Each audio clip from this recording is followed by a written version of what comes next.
Hello and welcome to the Higher Learning Exchange podcast, a space for innovators to push the boundaries of education, practice and technology.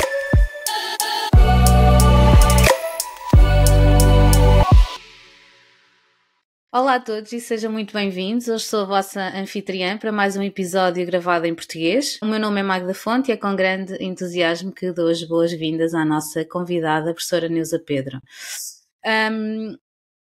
É professora no Instituto de Educação da Universidade de Lisboa, onde coordena o doutoramento e o mestrado na especialidade de Tecnologias de Informação e Comunicação na Educação.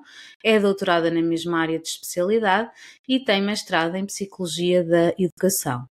E hoje vamos conversar um pouco sobre o mestrado em Educação e Tecnologias Digitais, totalmente à distância, no qual a professora Neusa Pedro é coordenadora, tal como referi anteriormente. Pode-nos contar um pouco sobre a jornada e o percurso, as necessidades que levaram à criação deste mestrado totalmente à distância? Sim, claro, Magda. E primeiro, deixa-me agradecer o convite, porque é realmente um gosto poder refletir, pensar sobre aquilo que fazemos.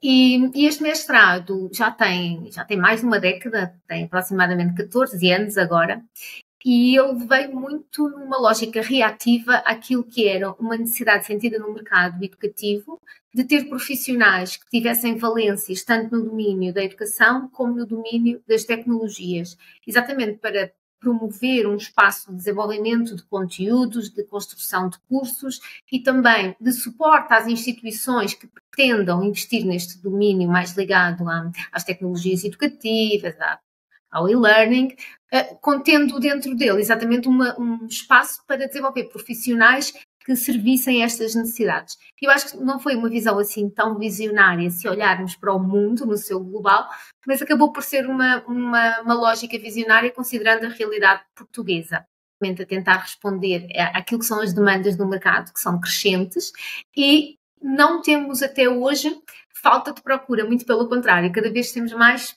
pessoas a querer frequentar o nosso mestrado e também depois a querer progredir nos seus estudos, nomeadamente no nosso doutoramento. Ótimo, isso é um bom sinal que as coisas estão a correr bem. Eu agora gostaria de falar um bocadinho sobre o processo de design instrucional deste mestrado. Vou também fazer outras perguntas, mas acho que é um bom ponto de partida. E, portanto, eu começaria por perguntar quais foram ou quais são as estratégias que têm utilizado para garantir que os alunos se sentem envolvidos e motivados ao longo do curso, porque por ser um curso totalmente à distância, totalmente online, por vezes as pessoas podem se sentir mais solitárias. Que estratégias é que têm vindo? Eu acho que a nossa principal estratégia é, na verdade, o próprio modelo de base que utilizamos, que é um modelo que respeita uma das premissas de base na educação à distância, que tem a ver exatamente com a flexibilidade do tempo e do espaço, e no respeito a essa gestão flexível por parte de cada um, mas é um modelo muito ligado a uma lógica de aprendizagem social. Portanto, os estudantes são estimulados desde muito cedo, mesmo até dentro daquilo que nós chamamos de módulo zero, que é um módulo de recepção aos estudantes, a construir um sentido de coletivo e depois a manter esse sentido coletivo ao longo do curso. E, portanto, isto quebra logo aquela lógica de isolamento e depois cria uma sensação de que vamos todos chegar ao fim com sucesso e que ninguém vai ficar para trás, porque realmente cada um sente que se alguém ficar para trás, um pouco de si também ficou. E, portanto, há uma lógica muito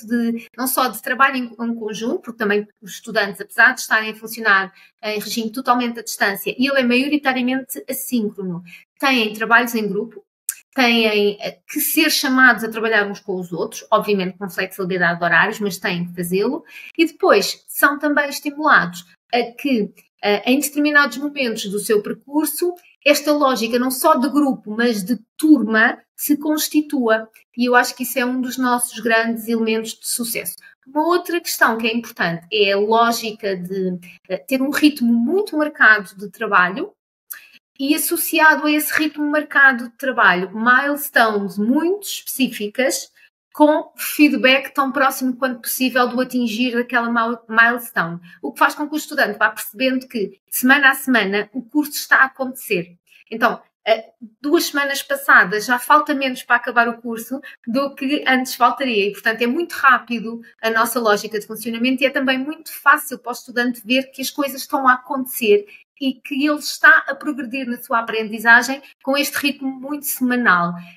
Além disso, eu acrescentaria uma terceira ideia, que é a preocupação que nós temos em respeitar os tempos de cada um. Apesar de haver um ritmo intenso e apesar de haver um calendário coletivo de trabalho, a instituição, os docentes têm que ser flexíveis e perceber que, efetivamente, quem estuda à distância normalmente são pessoas, do ponto de vista pessoal e do ponto de vista profissional, que já vivem, efetivamente, numa situação de grande exigência.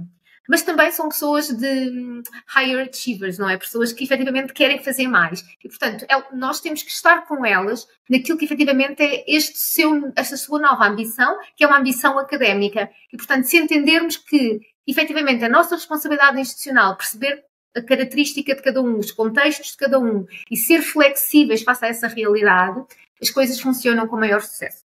E esta personalização, não é?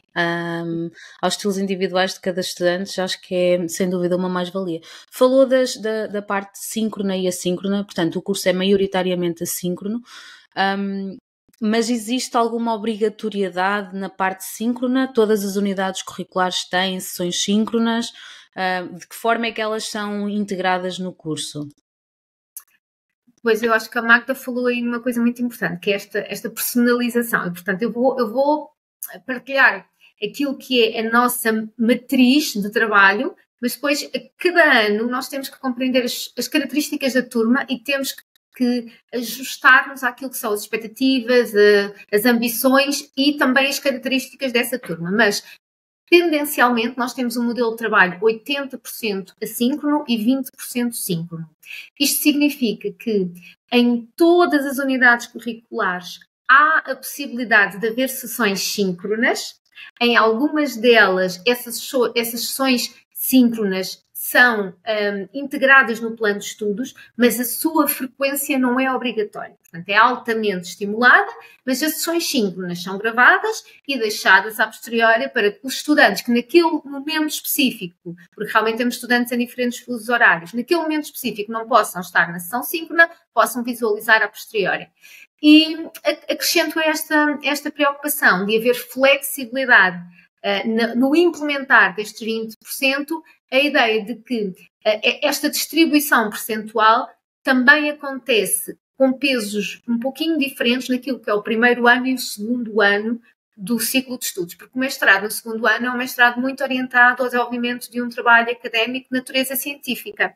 Então aí o trabalho é muito mais numa relação de estudante-orientador, ou às vezes grupos de estudantes com o orientador, e aí novamente, para quebrar o isolamento e para estimular esta questão relacional, que é fundamental no processo, estimulamos muito a questão da sincronia no contacto.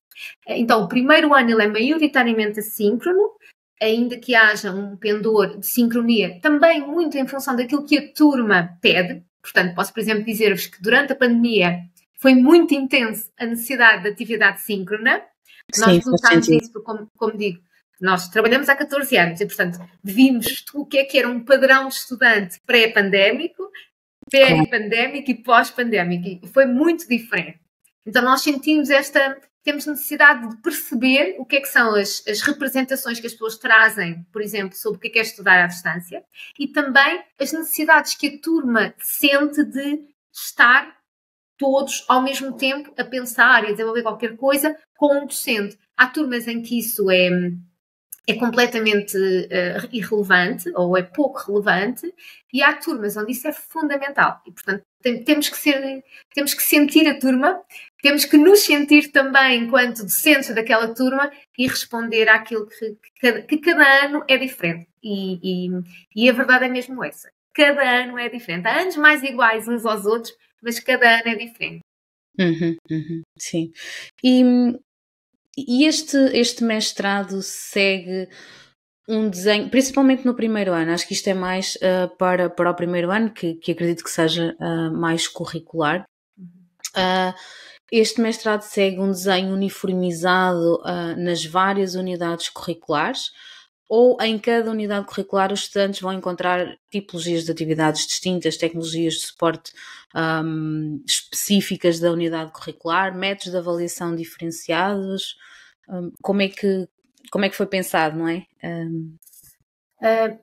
Este mestrado tem um elemento muito interessante, do meu ponto de vista. Claro que eu sou suspeita, mas onde a própria experiência formativa é em si também objeto de estudo, não é? Porque nós estamos a ajudar a que profissionais na área da educação à distância, desenvolvimento de conteúdos para e-learning, integração de tecnologias em ambientes presenciais, mas onde esta dimensão de aprender num processo tecnologicamente mediado é para o estudante o conteúdo, mas ele próprio está a aprender através de um processo tecnologicamente mediado.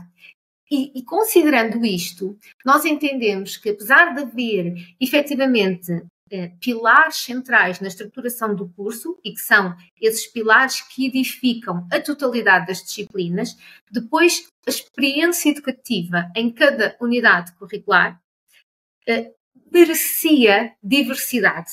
Porque, efetivamente, se nós permitirmos ao nosso estudante, que depois vai ser um instructional designer ou um desenvolvimento de conteúdos para e-learning, viver diferentes experiências e experienciar o que é o outcome de diferentes processos, ele próprio vai sair daqui, obviamente, mais enriquecido. E, portanto, as diferentes unidades curriculares, obviamente, respeitando estes pilares centrais, que nós temos um modelo pedagógico que é comum ao ciclo de estudos e que, obviamente, todas as unidades curriculares respeitam, na estruturação das mesmas há diferença. E essa diferença, por exemplo, também permite ao estudante perceber o que é que funciona melhor para ele. E vai isso ajudá-lo a perceber também que não há um modelo exatamente ideal para coisa nenhuma, em consideração que nós temos sempre que pensar qual é o nosso público-alvo, não é? Qual é o conteúdo, obviamente, mas qual é o nosso público-alvo? E, portanto, do meu ponto de vista, eu continuo a achar que uma das melhores formas de nós sermos um bom profissional neste domínio é sermos alunos nestes processos. Sem dúvida, sem dúvida. E isso é a experiência que nós nos podemos proporcionar de mais rica, é na diversidade e também na oportunidade a ele de vivenciar aquilo que no futuro, ou muitas vezes até no presente, porque nós temos profissionais que já estão a atuar no terreno e que vêm muitas vezes à academia tentar aprimorar aquilo que já fazem na prática, às vezes até fazem há vários anos, ajudá-lo a ele a perceber o outro lado da barreira, não é? O que é que acontece do lado de lá, não é? E isso para nós tem sido muito interessante. Porquê? Porque os nossos estudantes também valorizam bastante. Do ponto de vista da avaliação, as questões também funcionam nesta lógica, portanto, de forma coerente com a diversidade da experiência educativa que é proporcionado, também se tenta criar diversidade na avaliação. E a avaliação é ali aquela pedra de toque, porque às vezes nós podemos criar uma experiência educativa desenvolvida em processos tecnologicamente mediados de forma perfeita, mas se a avaliação não é proporcional, a satisfação da pessoa no fim fica totalmente posta em causa. Sim. E o contrário também é verdade, não é? Podemos fazer uma experiência que não é assim tão interessante, mas que no fim a pessoa sai de lá achar que, ok, fui bem avaliado, até tive sucesso, tive um feedback que efetivamente é correspondente àquilo que eu esperava, a satisfação aumenta consideravelmente. E, portanto, nós sabemos a delicadeza com que devemos lidar com a questão da avaliação e, portanto, tentamos, em certa medida, ali corresponder àquilo que também não só advogamos, como estudamos sobre. Claro, claro. Sim, e 14 anos também já permitem ter bastante feedback dos estudantes, não é? Do que é que eles mais gostam. Ainda assim, todos os anos é uma fonte de aprendizagem e também é para nós muito interessante, não é? E uma coisa que gostava de partilhar convosco, que é, já começamos a notar algumas diferenças geracionais. 14 anos já nos traz outro público, já passaram 15 anos, não é? Vamos pensar assim, desde o processo de construção do curso até a sua implementação, já passaram 15 anos. Já nos chegam outros profissionais que também já nos fazem sentir outras necessidades no mercado. E, consequentemente, isso também nos ajuda a perceber que a academia tem que estar muito atenta e tem que ser muito sensível, e às vezes até acho que não devia ser tão reativa, devia ser mais proativa, não é? A definir mais tendências e menos a reagir a tendências do que realmente é. E para bem ou para mal, e sabendo que o mal é às vezes ficarmos um bocadinho datados, já não é essa realidade. O público que vem já não é exatamente o mesmo, já não vem à procura exatamente o mesmo, e aquilo que também serve na produção de conteúdos, na construção de cursos, já não é a mesma coisa. Por exemplo, o tempo já não se mede da mesma maneira. Quando eu digo o tempo, é a disponibilidade temporal e até cognitiva para aprender. Tudo é muito mais curto, tudo é muito mais rápido e tudo é imensamente mais visual. E isso muda tudo, não é? O nosso meio é a nossa mensagem. Portanto, temos que saber acomodar-nos a essa realidade. Incluindo, se não prioritariamente, a academia. Tem que se rever nesta necessidade de nos adaptarmos. Sim, sim. Sem dúvida. E por falar agora nesta parte mais das tendências e da adaptação da academia também às necessidades do mercado, de que forma é que este curso vai integrando as últimas tendências em educação digital e agora especificamente mais relacionado com a questão da inteligência artificial? Estamos novamente a reagir, não é? Provavelmente Sim. Não era isso que deveríamos fazer, mas estamos a reagir e temos exatamente a intenção de, no próximo ano letivo, colocarmos uma unidade curricular de opção que será exatamente nesse domínio. Portanto, inteligência artificial na educação. Não será bem na educação, mas será mais para a produção de conteúdo.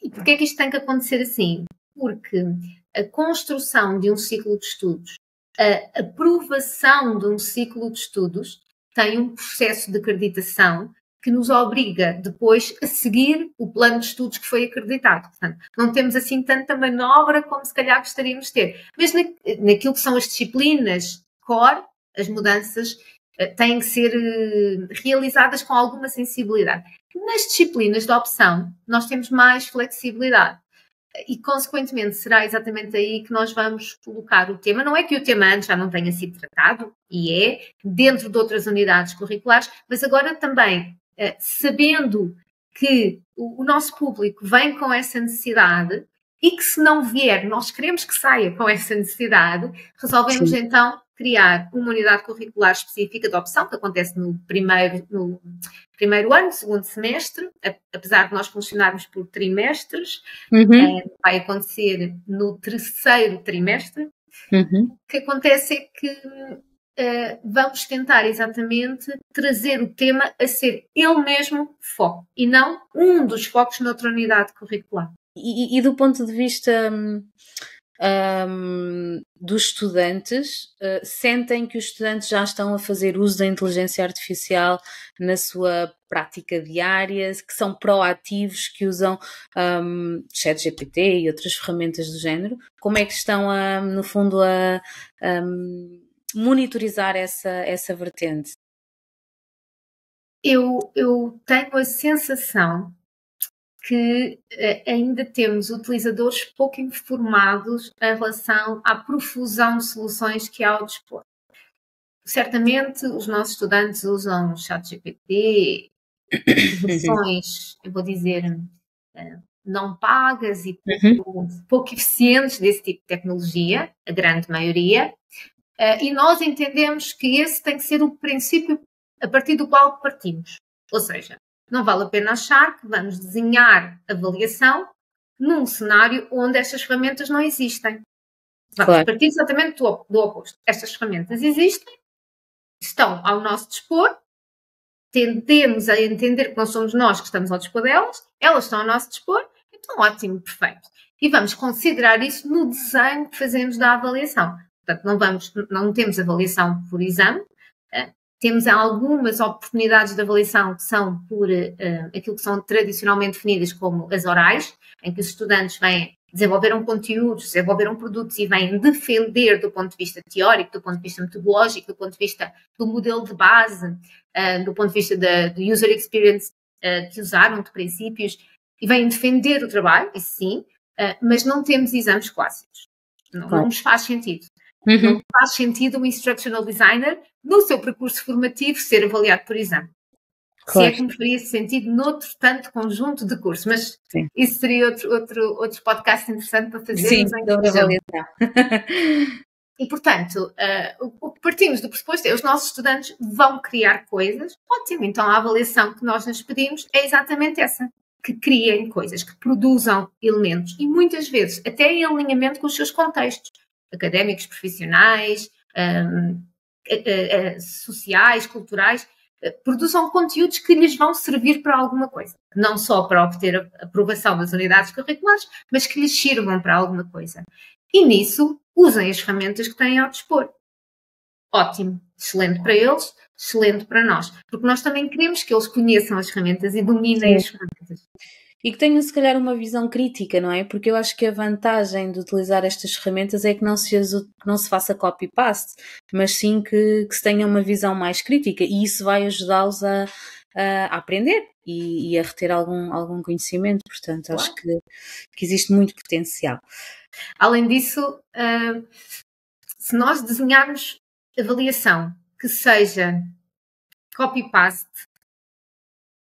quer dizer, estamos a criar para nós mesmos, professores, uma ratoeira, não é para os nossos estudantes, não, é para nós mesmos e, portanto, cabe-nos a nós também perceber que, ok, estamos em 2024, avaliemos como em 2024 podemos, e é uma oportunidade gigante, tanto para nós como para eles. E isto para nós não foi nada disruptivo, pelo contrário, estas ferramentas, nós sempre tivemos uma lógica de avaliação partindo do pressuposto que aquilo que é aprender tem que ser materializado na aplicação do que se aprendeu em qualquer outcome visível. E, por consequência, não sentimos a necessidade de dizer, não, agora acabou a nossa forma de avaliar, temos que redesenhá-la. Talvez daqui a algum tempo tenhamos que pensar realmente noutras formas de avaliar, mas não porque a tecnologia nos impediu qualquer coisa.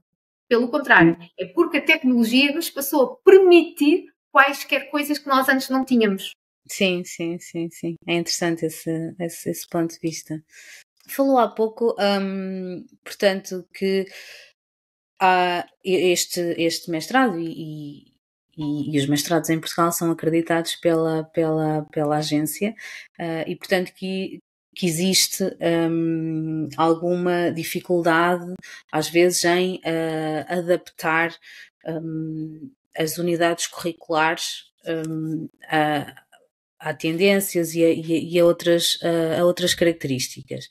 Mas, sendo um curso dirigido a profissionais na área da educação, especificamente na área da educação, nomeadamente professores e outros profissionais, eu gostaria de perguntar se, para além de ser acreditado pela agência, pela A3ES, este curso também é acreditado, por exemplo, por outra entidade, pelo CCPFC, para efeitos de progressão na carreira e com a consequente atribuição de créditos? Sim, claro. A Agência de Avaliação e Acreditação do Ensino Superior tem que fazer aqui um papel, por um lado, não só de acreditar os cursos, como depois de avaliá-los. Ou seja, passado 6 anos de um ciclo de estudo estar a funcionar, a agência avalia se o curso efetivamente está a corresponder. Claro. E é nessa avaliação a posteriori que a flexibilidade tem que ser, eu diria, inteligentemente gerida. Não é? Portanto, por um lado, a questão de reagir ao público que temos entre mãos e ao mercado e às necessidades, e depois perceber que, mas espera lá, daqui a 6 anos vamos ser avaliados, portanto temos que seguir aquilo que prometemos que íamos fazer acontecer do ponto de vista curricular. Depois, isso vai determinar a reacreditação no ciclo de estudos, mas ao mesmo tempo a própria agência espera que nós reacreditemos coisas atuais e atualizadas, e portanto também a agência não é um papão que nos pode impedir de fazer inovação. Pelo contrário, espera que façamos inovação, mas tem ali alguns espartilhos. Depois, como dizem bem, o ciclo de estudos também funciona para profissionais no domínio da educação e na formação contínua de professores. Existe então uma entidade que regula essa formação, e nós também fazemos o processo de acreditação do ciclo de estudos, e isso, enquanto na A3ES é um processo único e depois renovado de 6 em 6 anos, o mesmo não acontece junto do CCPFC. Portanto, o ciclo de estudos, a cada 2 anos, o ciclo de estudos tem que ser reacreditado, e sim, daí em diante passa a contar para efeitos de formação de professores e de progressão na carreira. Mas ainda assim, individualmente, cada unidade curricular do próprio ciclo de estudos também está acreditada. E, portanto, imagine que um professor, não faz o mestrado todo, ou não consegue, ou não quer sequer fazer o mestrado, quer fazer só o primeiro ano. Cada unidade curricular do ciclo de estudos também ela está acreditada, e os devidos créditos são, então, vamos dizer assim, valoráveis para efeitos de progressão na carreira dos professores.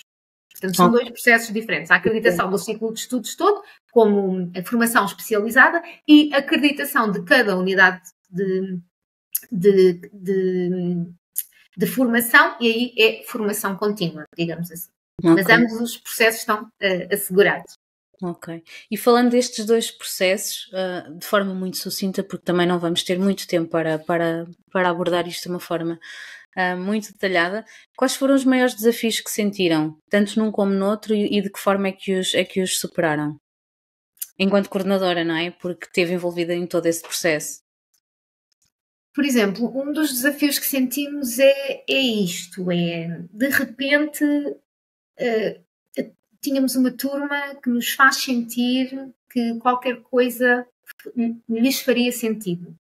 E a meio do ano letivo e a meio de um ciclo de estudos já aprovado e em funcionamento, a reatividade é muito difícil de fazer acontecer.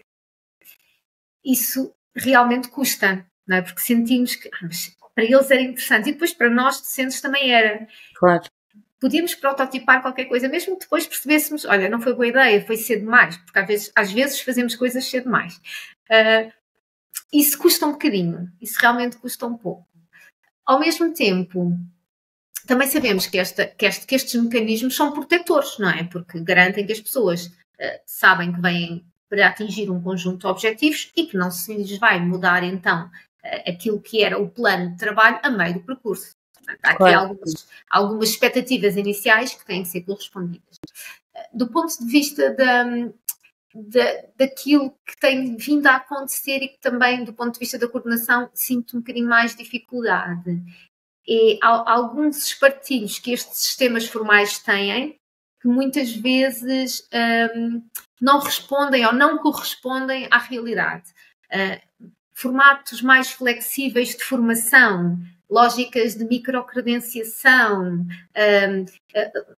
processos de rapid learning. Portanto, há coisas, não é, que realmente funcionam. Sabemos que funcionam. Em muito corporativo, são as únicas que funcionam. Depois, na academia, ainda não se criou sintonia. Uhum. Portanto, há aqui alguma desintonia entre o que funciona num contexto e aquilo que são as práticas instituídas noutro.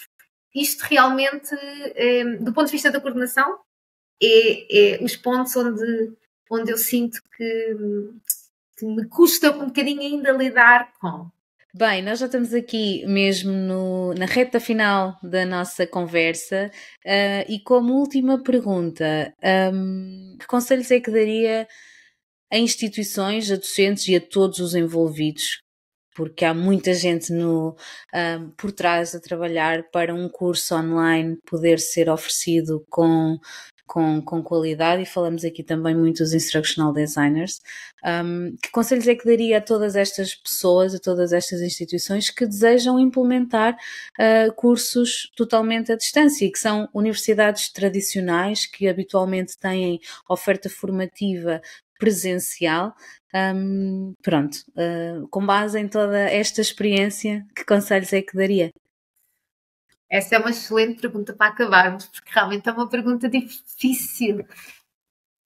Eu acho que a Magda já na resposta, na pergunta, trouxe ali um pedaço importante da resposta, que é: não vamos fazer sem qualidade. Porque, para bem ou para mal, isto é verdade no ensino superior português, mas eu acho que é verdade no ensino superior europeu, assim, genericamente falando. Claro, não é uma regra universal, mas é uma regra com grande probabilidade de acolher mais elementos dentro dela do que exceções. Nós temos um ensino superior de grande qualidade, marcado com uma boa reputação, com práticas talvez tradicionais, mas alicerçadas em processos muito bem oleados, com garantias de qualidade muito bem estabelecidas, e não vamos pôr isso em causa. Isso é muito importante. Portanto, aquilo que nos ajuda a ter práticas de qualidade no presencial devem ser elementos a não esquecer naquilo que são processos de exploração, tentativa, de trabalhar online. Isto é uma ideia importante. A outra ideia importante é de perceber que existe todo um mercado neste domínio. E se nós vamos entrar nesse mercado, não podemos ser ingênuos a achar que o nosso amadorismo vai ser aceito. Eu acho que não vai. Portanto, temos que perceber que existe um mercado. Esse mercado tem uma história, tem muito bons profissionais, tem um budget significativo.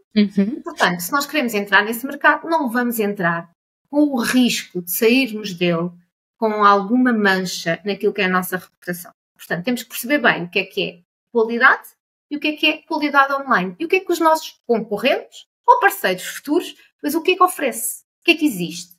E perceber exatamente que, para entrarmos neste mercado, temos que entrar com inovação, com atualidade e com sentido de qualidade. E outro elemento importante, também já estava na pergunta da Magda, então temos que fazê-los com equipas. Essas equipas é fundamental. Não vamos fazer com one-man show. Não vai funcionar. Mesmo com muito boas ferramentas que se possa comprar hoje em dia, não vai funcionar. Tem que se funcionar com uma equipa. E essa equipa é protetora para a instituição. Essa equipa vai garantir que a instituição não comete os erros, porque efetivamente tem instrução, tem experiência naquilo que são os erros já vividos por outras instituições, já vividos noutros momentos, e essa noção de que tem que se constituir um serviço, tem que constituir uma equipa, é fundamental. Outra ideia importante é perceber onde é que vale a pena investir. Onde é que há um nicho que não foi tocado ainda. Não vale a pena sermos mais um de muitos. Onde é que a instituição tem saber e onde é que realmente existe necessidade desse saber. Eu acho que a língua portuguesa é algo que está subvalorizado, porque também não se criou ainda a necessidade. Porque se tivéssemos percebido que também há um mercado interessante na língua portuguesa, a questão do ensino online, ensino superior, obviamente, em língua portuguesa, eu acho que tínhamos a oportunidade de criar aqui um mercado muito interessante. Quando nós não o fazemos, obviamente, outros acabarão por fazê-lo. E eu acho que aqui há ainda um timing que era viável de ser utilizado pelas instituições de ensino superior. E, portanto, talvez assim, só para sumariar, também para não esticarmos muito no tempo, eu deixava estas 3 ideias. A necessidade de garantir processos de qualidade e de qualidade nesses processos. Qual é o produto que se vai oferecer e que nicho existe no mercado para este produto? Ou se não existe, eu acho que não vale a pena investir. Tem que se perceber exatamente onde é que vale a pena e quais são os domínios científicos, os subdomínios científicos, a interseção de domínios científicos, onde em língua portuguesa, ou também há instituições que o farão em língua inglesa ou noutra língua qualquer, mas nomeadamente neste domínio específico da língua portuguesa, onde é que poderíamos efetivamente ser elemento de destaque neste grande mercado mundial que é realmente a educação online, que não vai ser um mercado a diminuir, porque temos toda uma nova geração de profissionais, temos toda uma nova geração de empresas que garantidamente aceita hoje como determinante do seu processo evolutivo que se aprende online. Isto não era verdade há 10 anos atrás e hoje em dia é uma verdade consensualmente aceita, já não se discute e, portanto, é um mercado que garantidamente estará em exceção. Neuza, muito obrigada pelo seu tempo, pela sua experiência, por toda esta partilha, pela sabedoria e quem sabe volto a convidá-la para falarmos de outros temas, porque há muitos temas a falar relacionados com o ensino à distância, com o e-learning, e portanto, muito obrigada mais uma vez. Será um gosto, Magda, será um gosto. Muito obrigada pelo convite.